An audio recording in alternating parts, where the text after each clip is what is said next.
he's on board also. Next is Bitter, and that is Anirudh.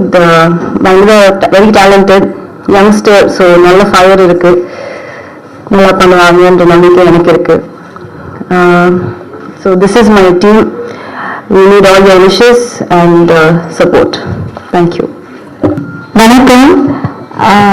ரொம்ப ஹாப்பியாக இருக்கு. I'm feeling very proud to be a part of this team, especially Aishwarya ma'am, Debret Venture இது அவங்க எங்கிட்ட script சொல்லும்போது பயங்கர happy எனக்கு. Because அவ்வளோ பியூட்டிஃபுல்லான ஒரு ஸ்டோரி இது. வெரி இந்த மாதிரி ரியலிஸ்டிக் மூவிஸ் பண்ண நிறைய ஆசையாக இருக்கு. அண்ட் லைக் தனுஷ் கூட ஒர்க் பண்ண போகிறேன். கரியர்ல இவ்வளோ சீக்கிரம் இந்த மாதிரி நிறைய ஆப்பர்ச்சுனிட்டிஸ் வந்திருக்காங்க. Seriously very happy. Then Velraj and it's such a wonderful team. I'm really proud and thank you Aishwarya ma'am for making me a part of this movie. படம் டைட்டில் வந்து 3, just the number 3, THRE கிடையாது, 3 கிடையாது, 3 கிடையாது, number 3, N3. But N3 title கிடையாது, number மட்டும். ஸ்கிரிப்டோட ரிலேட்டடா இருக்கிறதுனால எதுக்கு 3ன்னு சொல்ல முடியல. சொன்னா எல்லாமே சொன்ன மாதிரி இருக்கு. அதனால எடுத்த வரைக்கும் 2 மாதிரியும் வேலை வாங்குறாங்க. முதல்ல கொஞ்சம் கோபமா தான் இருந்தது. சரி வேற டைரக்டரா இருந்தா அந்த வேலை நான் பண்ணிருப்போம் அப்படின்னு சொல்லி அப்படியே நம்ம அமைதிப்படுத்திக்கிட்டு நடிச்சுக்கலாம். ஷார்ட்டா சொல்லணும்னா இது வந்து ஆடியன்ஸுக்கு ரிலேட் பண்ணிக்கிற ஒரு படமா இருக்கும். ஒருத்தராலையும் ரிலேட் பண்ணிக்க முடியும். அவங்க கண்டிப்பா என்ஜாய் பண்ணுவாங்க. அவங்களுக்கு பிடிக்கும்ன்ற நம்பிக்கை எனக்கு இருக்கு. அந்த மாதிரி ஒரு படம். ஹீரோயினா பண்றாங்க ஒண்ணு, பட் அவங்க கேரக்டரை நான் சொல்ல முடியாது. ஏன்னா அவங்க கேரக்டர் ஹீரோக்கு ஆல்மோஸ்ட் ஈக்குவல் கேரக்டர் படத்துல. ஸோ நான் வந்து அவங்க கேரக்டர் பத்தி சொல்லணும்னா படத்தை ரிவீல் பண்ற மாதிரி இருக்கும். இல்ல கண்டிப்பா அதை எப்படி சொல்றது, இப்போ 90% ஆஃப் த டைரக்டர்ஸ் பெரும்பாலும் பாத்தீங்கன்னா மைண்ட்ல வந்து ஒரு ஹீரோவை வச்சுதான் கதை எழுதுவாங்க. ஸோ அந்த மாதிரி நானும் கதை எழுத ஆரம்பிக்கிறப்போ வீட்லயே 2 ஹீரோ இருக்காங்க. ஸோ யாராவது மைண்ட்ல அவங்கள வச்சுதான் எழுதுவோம். ஸோ தனுஷர் மைண்ட்ல வச்சுதான் கண்டிப்பா கதை எழுதுனது. ஃபர்ஸ்ட் அவங்கள தான் அப்ரோச் பண்ணோம். அவங்களுக்கு ஸ்கிரிப்ட் பிடிச்சது. பட் எங்களுக்கு டேட்ஸ் ரொம்ப கிளாஷ் ஆச்சு. But very sweet of Amala Paul. அதுக்கப்புறமும் நாங்கள் அவங்க கிட்ட ஸ்டோரி சொன்னப்போ இம்மீடியட்டா ஓகே சொன்னாங்க. So that shows how professional she is. ஸோ அவங்க கேரக்டருக்கு சூட் ஆயிருப்பாங்கன்றது உண்மை.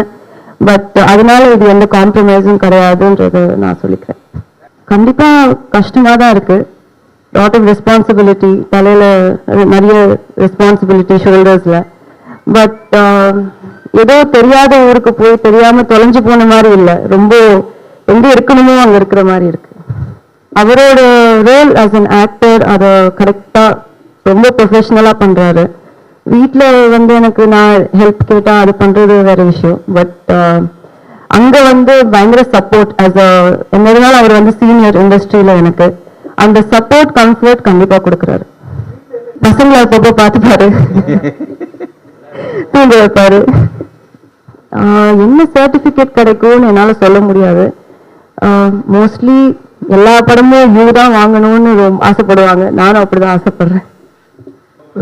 முதல்ல சின்னதா ஒண்ணு வச்சு பிராக்டிஸ் பண்ணிட்டு அப்புறமா நல்லா பெருசா இருக்கிறதுக்கு போலாம் அப்படின்னு. இல்ல அது ஓகே. நீங்க ஸ்டார்னு பாத்துக்கிட்டீங்கன்னா இல்ல, முதல்ல குட்டியா ஒருத்தர் வச்சு ட்ரெயின் ஆயிட்டு அப்புறம் பெரிய சுரங்கங்களுக்கு போலாம் அப்படிங்கிற ஐடியா இருப்பாங்களோ என்னவோ. பட் இன்னும் அவரை இயக்குற அளவுக்கு பொறுப்பும் திறமையும் அவங்களுக்கு வந்திருக்குமாங்கிறது தெரியல. முதல்ல ஒரு சின்ன ப்ராஜெக்ட் முடிச்சுட்டு அப்புறம் அதை பத்தி முதல்ல அப்பா வந்து நான் இந்த ப்ராஜெக்ட் பத்தி அப்பா பேசும்போது, அப்பா என் பொண்ணு டைரக்ட் பண்ணுச்சுன்னா வெளியே எங்கேயும் பண்ணக்கூடாது, என் பேனர்ல தான் பண்ணணும், நான் தான் லான்ச் பண்ணுவேன், அந்த பொறுமை எனக்கு தான் இருக்கணும், அது எப்படி இருந்தாலும் பரவாயில்லன்னு சொன்னாங்க.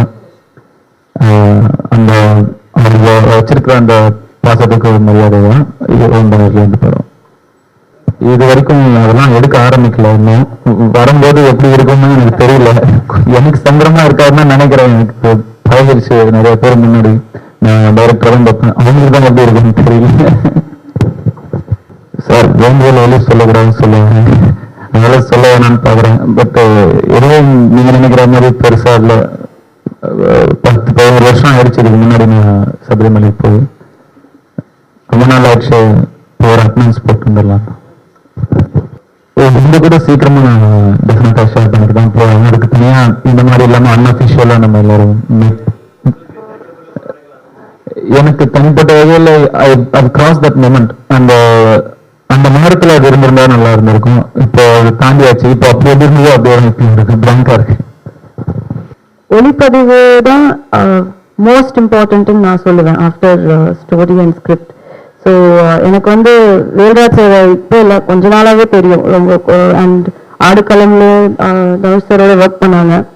ஸ்கிரிப்ட் சொன்னோம் அவர்கிட்ட ஃபர்ஸ்ட். அவருக்கு ரொம்ப பிடிச்சது ஸ்கிரிப்ட்.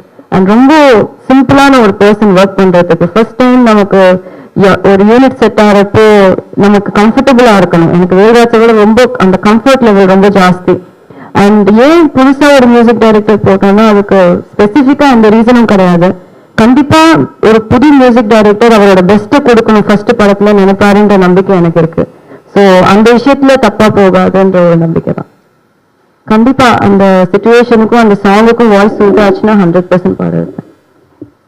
மியூசிக் டைரக்டர் அனிருத் வந்து ஒரு extremely talented keyboard player. First Rahman சாரோட ஒர்க் பண்ணியிருக்காரு, அப்புறம் ஹாரிஸ் சாரோட ஒர்க் பண்ணியிருக்காரு, நிறைய competitions. And he has his own pant.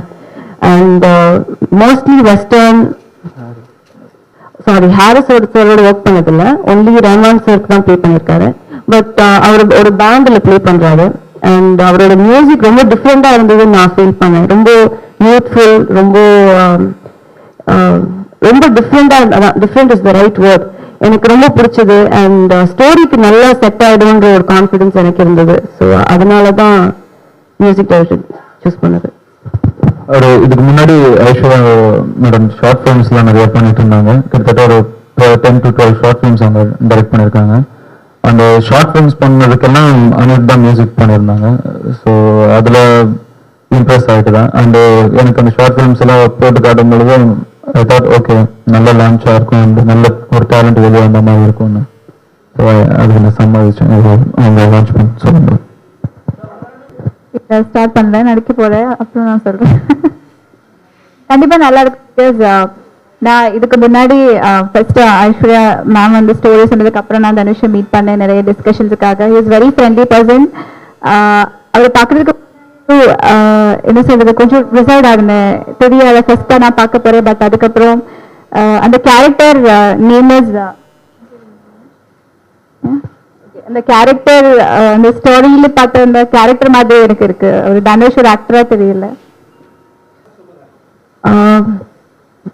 Star cast வேற இன்னும் டிசைட் பண்ணல.